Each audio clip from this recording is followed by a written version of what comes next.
Sir PoK कब लाएंगे? जिक्र कर रहा था कि पीओके कब ला रहे। हम तो इस बात से बहुत खुश है सर, क्योंकि पीओके भी लद्दाख का हिस्सा है। मेरे पीओके के रहने वाले लोग आज वहां पे जलसा जुलूस करके ये मांग कर रहा है, भारत के प्रधानमंत्री के प्रति उनका विश्वास जता रहा है कि मोदी जी बॉर्डर खोलो, हम भारत के साथ जोड़ने के लिए तैयार है। उन लोगों को भी समझ में आ गया कि नेहरू जी के ब्लंडर की वजह से आज वो पाकिस्तान में फंसे हुए हैं, वो लोग आजादी मांग रहा है। ये प्रधानमंत्री जी के प्रति विश्वास है। हम तो जीत रहे थे 1948 में जब कवेली हमला हुआ था। भारतीय सेनाओं ने अपने वीरता दिखा के पाकिस्तान के कवेली हमला जो है लेके बसगो तक आए, बसगो से धकेल के, कारगिल से धकेल के, द्रास से, श्रीनगर से बिल्कुल पीछे तक धकेलते धकेलते हमारे भारतीय सेना पता नहीं पीओके तो छोड़िए पाकिस्तान का आधा पूरा हिस्सा लाने वाले थे। नेहरू जी ने बोला नहीं, सीज फायर होना चाहिए। क्या ये नेहरूवियन ब्लंडर नहीं है?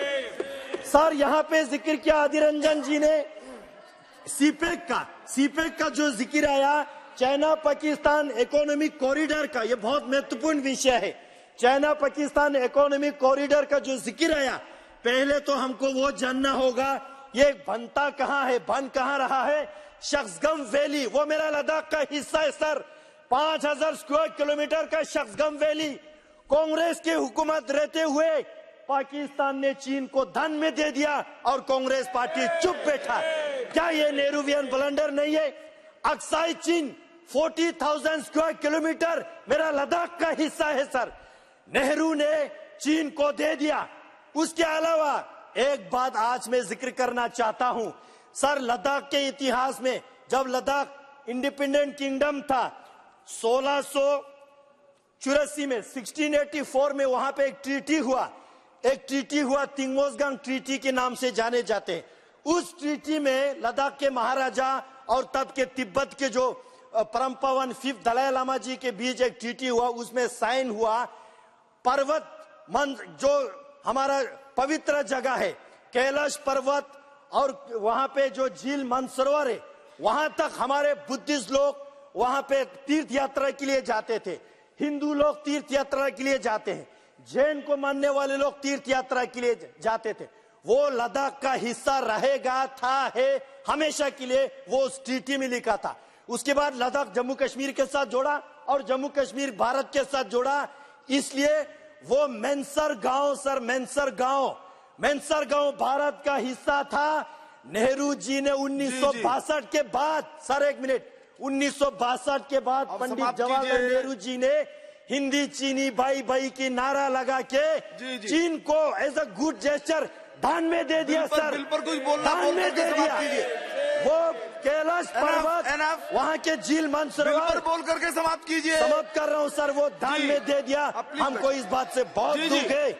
नो सर ये कांग्रेस वाले, इनको जानना होगा सर, 1961 के सेंसस में, 1961 के भारत के सेंसस में मेंसर गांव का नाम जिक्र आता है, वहां के जनसंख्या जिक्र आता है, क्योंकि वो भारत का अभिन्न अंग था। नेहरू जी ने उसको गवाया सर।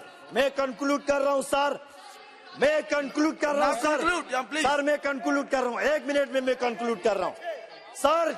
जम्मू कश्मीर में हमेशा चीफ मिनिस्टर मुसलमान का रहा, हमेशा चीफ मिनिस्टर मुसलमान का रहा। दुर्भाग्य के बाद ये है, वहां हजरत इमाम हुसैन अलैहिस्सलाम साहब को मानने वाले मातम करते हैं। हजरत इमाम हुसैन के शहादत पे इन्होंने हजरत इमाम हुसैन के ताजिया निकलने नहीं दिया। मेरे प्रधानमंत्री जी आने के बाद वहाँ हुसैनी लोगों को ताजिया निकलने दिया। आज मेरे कारगिल वाले बहुत खुश है सर, मेरे कारगिल वाले बहुत खुश है, मेरे कारगिल वाले इसलिए खुश है। कंक्लूड कीजिए सर, कंक्लूड कर रहा हूँ सर, कॉन्स्टिट्यूएंसी की बात कर रहा हूँ। कारगिल वालों को, लद्दाख के शिया मुसलमान को, सुन्नी मुसलमान को इतिहास में पहली बार हज कमेटी गठन करके दिया, 100% को हज कराया। हम प्रधानमंत्री जी को आभार। सर कंक्लूड कर रहा हूँ, last sentence sir. Jammu Kashmir के उन्नति देख के, वहाँ के पीस देख के, वहाँ के टूरिज्म देख के मेरे कारगिल वाले मांग कर रहे सर, पानी खार से पहलगाम रोड खोल दिया जाए आप ताकि लद्दाख में टूरिज्म। बोलिए सर कंक्लूड कर रहा हूँ सर, इसी बिल पे वापस आ रहा हूँ। ये वुमेन रिजर्वेशन माननीय गृह मंत्री जी लाके बहुत बहुत हमारे जी। जम्मू कश्मीर पे जो है बढ़िया काम कर रहा है। श्री हम वी चाहते हैं Venkateshwar sir ji. Ladakh autonomous hill Z News.